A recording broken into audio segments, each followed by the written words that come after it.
The Bible describes a counterfeit figure, identified as the whore of Babylon, in Revelation 17:4, who is dressed in purple and scarlet, adorned with gold and precious jewels, and holding a golden cup filled with detestable things. This description is interpreted as a symbolic representation of a false religious system, marked by external wealth and luxury that conceals internal corruption and moral rot. The expensive clothing and jewelry were symbols of wealth and status, used to show that this figure was a powerful and opulent counterfeit to God's people. Clothing wears purple and scarlet, colors historically associated with royalty and the wealthy in the Roman Empire. This outwardly appears glorious, but masks a corrupt, immoral interior. Adornment is decorated with gold, precious stones and pearls, emphasizing her extreme riches and connection to worldly wealth. The cup holds a golden cup filled with abominations and the impurities of her prostitution, symbolizing her spiritual and moral corruption despite her outward splendor. Symbolism. This figure is seen as a counterfeit religious system that relies on and represents worldly power and wealth, rather than the kingdom of God.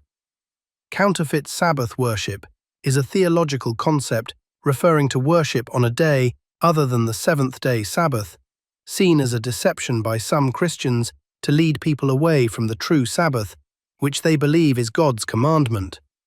Proponents of this view argue that the shift to Sunday worship was a gradual change by human tradition and pagan influence, not a change by God, and that observing Sunday worship is a way of paying homage to the power that commanded it.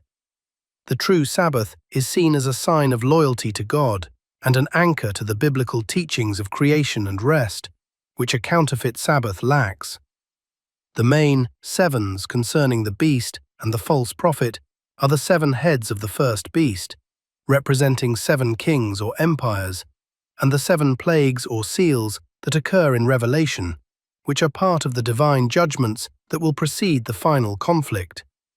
The first beast has 7 heads and 10 horns, with a deadly wound to one of its heads that is then healed, and the false prophet is the second beast, which works miracles to enforce worship of the first beast and requires the mark of the beast, the number 666. The 7 heads of the beast symbolism. The 7 heads are interpreted as 7 consecutive kings or kingdoms, which are understood to represent empires in a historical and future sense. Past and present. 5 of the heads were in existence before the time of John, with the 6th being present during John's time, traditionally identified as Rome. Future. The 7th head represents a future ruler or empire that is to come. Counterfeit resurrection. One of the 7 heads is described as having a deadly wound that is healed, which is seen as a counterfeit resurrection, parodied after Jesus Christ. The 7 seals, trumpets, and plagues. 7 seals. The first set of judgments in Revelation, described in chapters 6 to 19, which begin with peace and then become increasingly severe. 7 trumpets. These judgments begin after the 7th seal is broken, bringing specific disasters upon the earth and releasing demonic forces. 7 vials, plagues.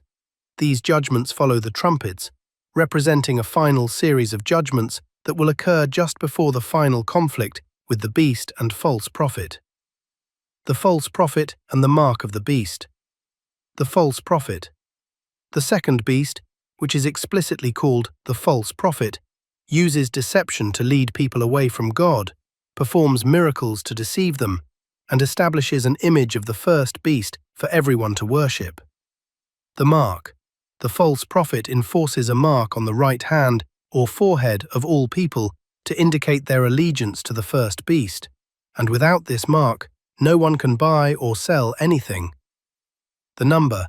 The number of the beast is 666, which is associated with the mark.